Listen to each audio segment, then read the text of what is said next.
Welcome back to the Unhinged Book Society, where the TBR are ambitious, the vibes are messy, and reading plans are more like a suggestion.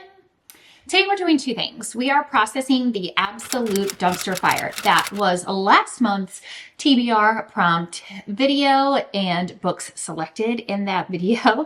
And we're picking my June reads. It is summer kickoff.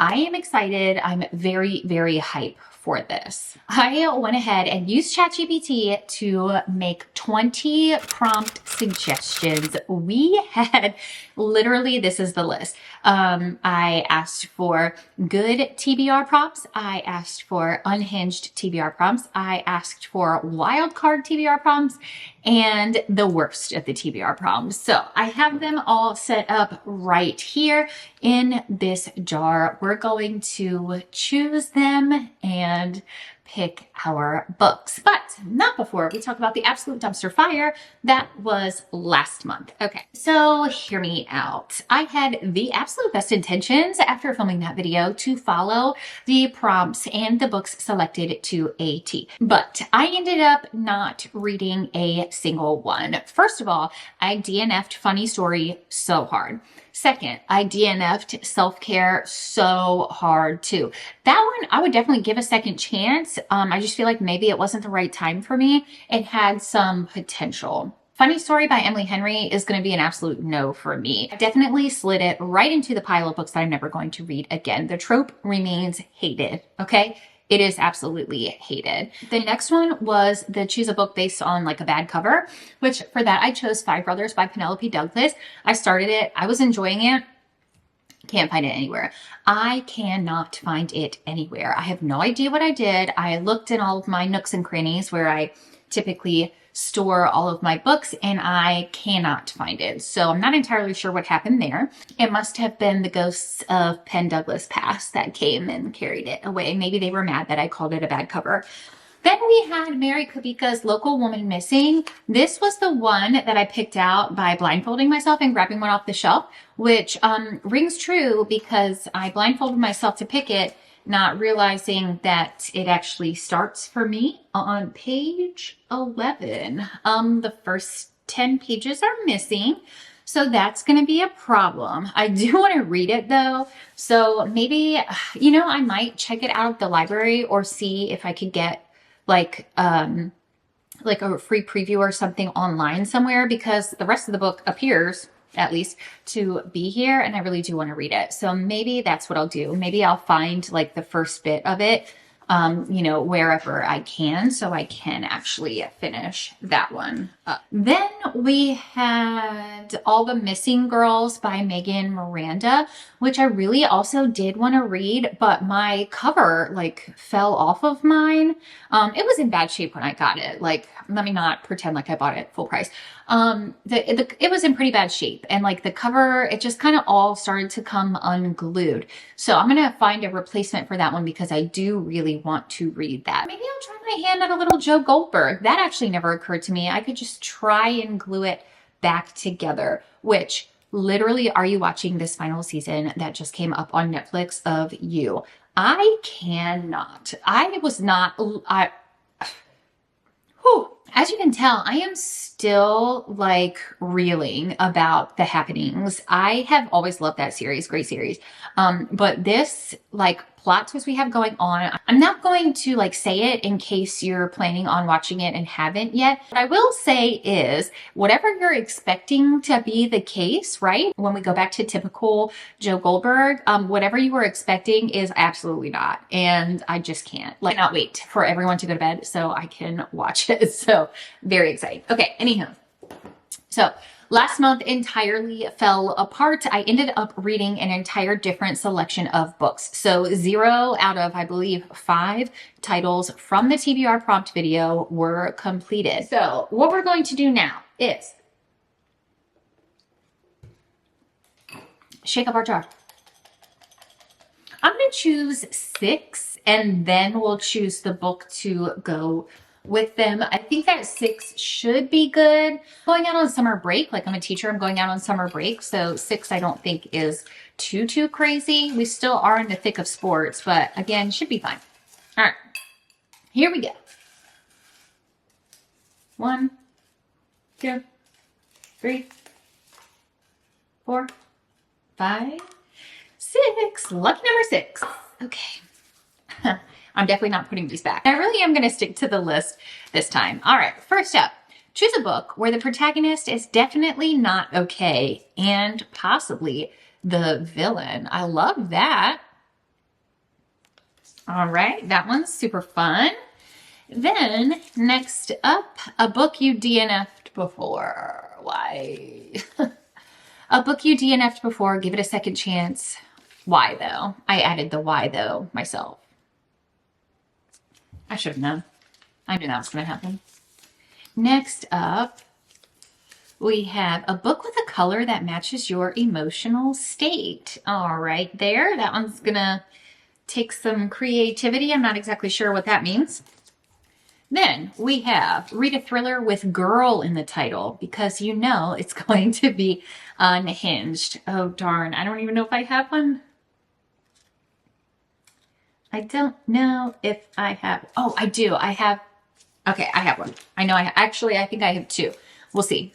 We'll see what I can pull together for that one. Then we have a debut novel from the past 3 years. Okay, that one should be good. I don't know what I have for that though. Right now I'm reading Claire Leslie Hall. Does that count? Or maybe a debut novel. Oh, okay. I have some ideas. Never mind.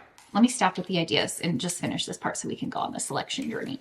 Last up, a book you bought just because the cover made you feel things. Perfect. I love to choose a book by the cover. So this should be perfect. Okay. I have some ideas. Let's see what I can find and I'll be back.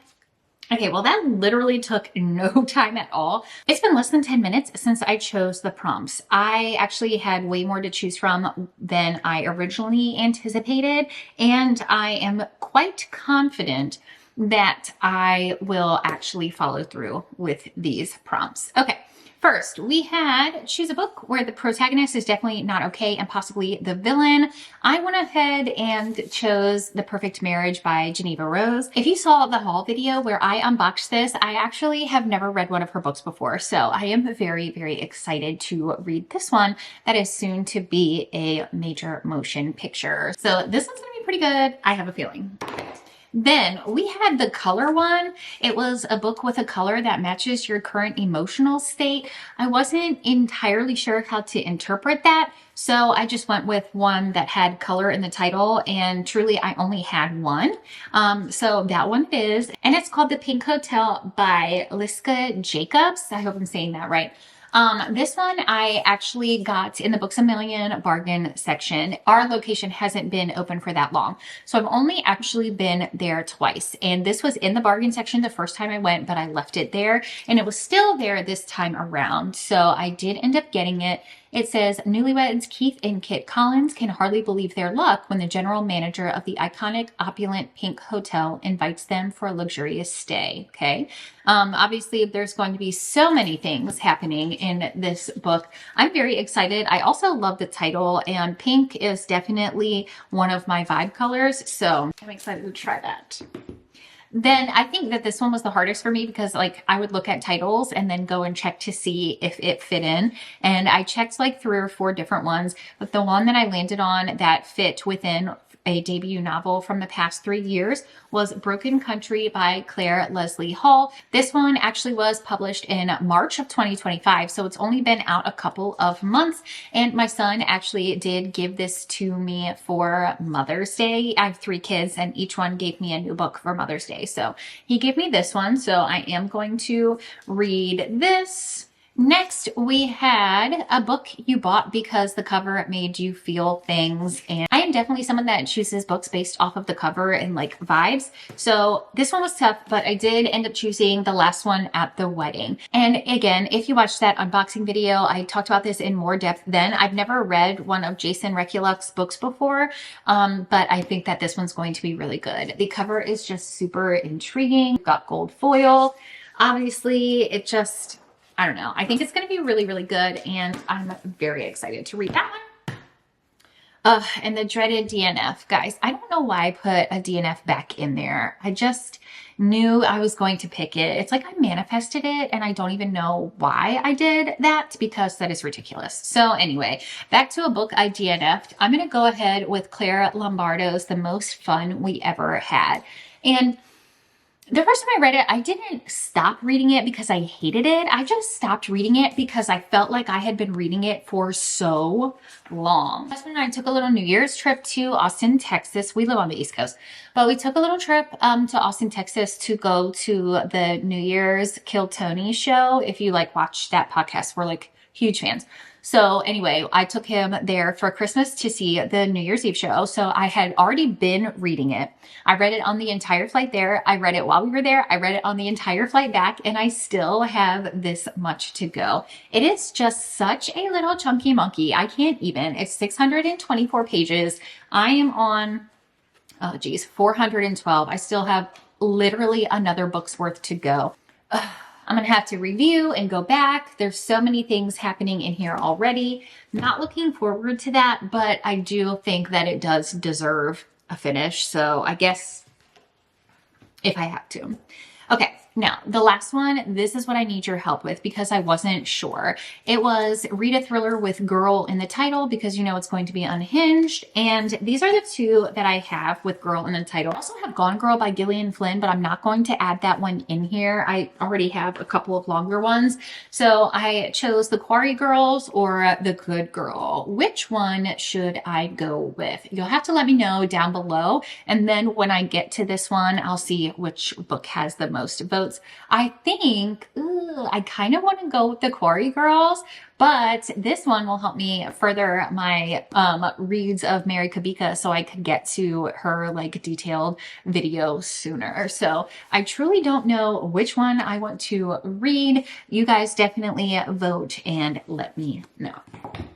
Yeah, you guys will have to let me know. I'm also going to put the poll on my Instagram so we can kind of see which one takes the lead. If I had to guess, I'm going to say more people will vote for Mary Kubica just because she's more popular of an author. And then I think that this one will not get the votes. But if I know myself, I'm going to end up picking this one anyway. So we'll just kind of have to see. We're unhinged over here. We don't follow the typical rules. That's just that.